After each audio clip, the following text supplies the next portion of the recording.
Last night over dinner, I told my kids about the decision that I'm sharing with you today. I intend to resign as party leader, as Prime Minister, after the party selects its next leader through a robust, nationwide, competitive process. Last night, I asked the President of the Liberal Party to begin that process.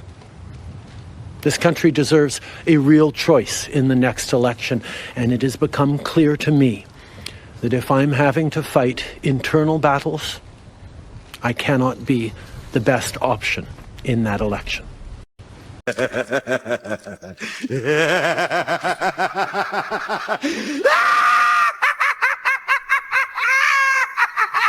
Hello, ladies and gentlemen. I hope you're all having a great and wonderful day. And unfortunately for the Prime Minister himself, Justin Trudeau, it ain't going too great. He's having a bad time. He's not doing too well. And it's funny to see it, right? So Trump has absolutely laid the smackdown on Justin Trudeau because he just didn't want to follow the tariff rule, right? He just didn't want to listen to Trump's thing. And of course, when Trump said, oh yeah, we'll just have to debate this and do this here, he had to run all the way from Canada and to the Mar-a-Lago because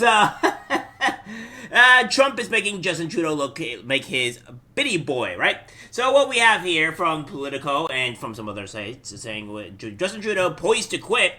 Justin Trudeau is poised to resign as the leader of Canada's Liberal Party, a move that adds confusion to chaos in Ottawa. The 30-term Prime Minister arrived home from a Christmas ski holiday to open a revolt in his caucus unleashed by the sudden resignation of Deputy Prime Minister Chrystia Freeland on December 16th. The Prime Minister will announce the news at 10:45 a.m. Monday outside his official home at Rideau Cottage. It is expected that he will remain in office until a new Liberal leader is chosen.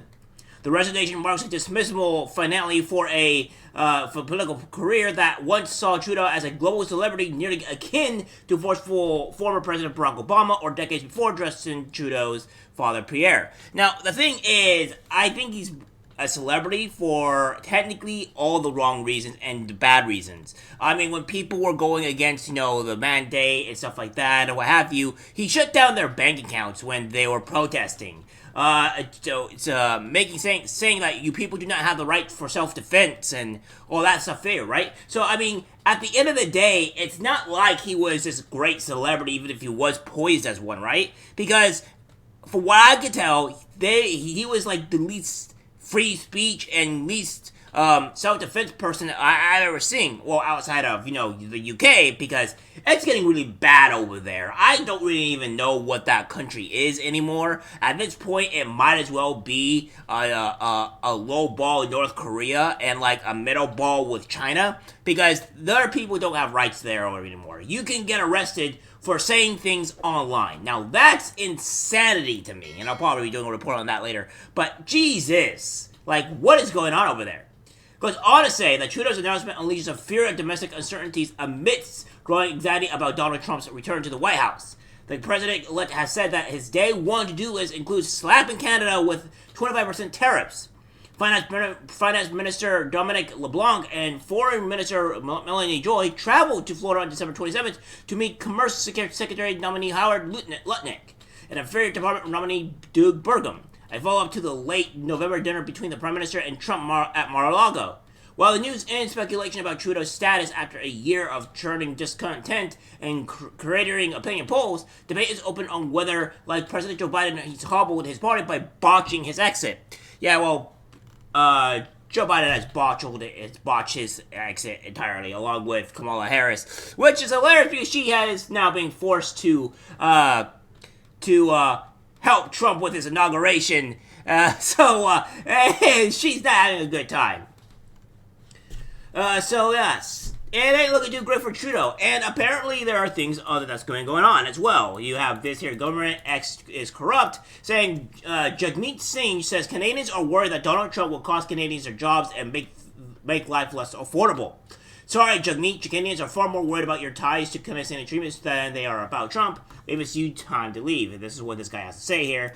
Canadians are worried that Donald Trump's plans will hurt people. They're particularly worried that his plans to impose across-the-board tariffs are going to hurt Canadian jobs. It's going to mean that the cost of everything is going to go up. So will the Prime Minister today stand up today and say that Donald Trump's plans are wrong? Hear, hear. Hear, hear. Canadians. Yeah, well, I think that Trump would actually end up costing people their jobs and stuff like that if he placed 25% tariffs if Justin Trudeau does not correspond, which he did because he's now gone. And what we have here is from Tyler Skinner saying Canadians are scared of Trump tariffs. They should be. And this is what Poilievre calls for, says about the whole situation here. One, I only care about Canada. I want to put our country first. Two, America is responsible for over 60% of our trade. We trade more with the U.S. than we do with the rest of the world combined. I will do what is necessary to preserve and protect that relationship above all others. What we really need is an action plan with tangibles. So, bottom line, Trudeau's got to axe the carbon tax. He's got to lift the production cap on Canadian energy. He's got to rebuild our military and secure our borders. That is a real plan to protect our economy and our security and put Canada first, and that's more important than photo ops and meetings between politicians. Yeah, and so that's what's going on for. Now, Trump has gone out and said pretty much that, like, oh, well, we're going to, Canada's going to be our 51st state. Please, for the love of God, don't let it be our 51st state. That would be the last thing we would want. Greenland is good. Greenland's a good buy. We do Greenland. But we will not do Canada here because Canada is full of these far-left lunatics. And I don't really want that country to be anywhere near part of the U.S. But that's either here or there. And what we see here is that Donald Trump, in the past couple of months, without even being president, has had multiple countries step back and stop doing wars, or stop instigating wars, or what have you.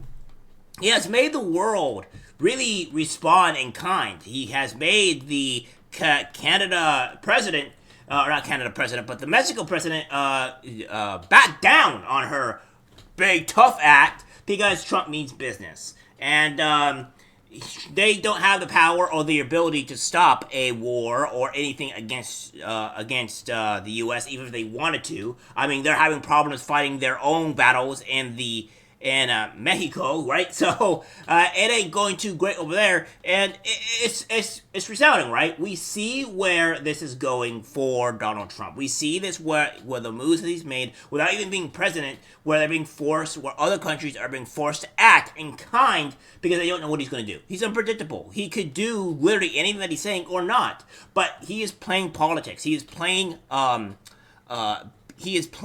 person that is a businessman that is like, we need to get this stuff done with all this stuff, right? So it is hilarious. And now Justin Trudeau has fallen and backed down to the steps of Trump, and I love to see it.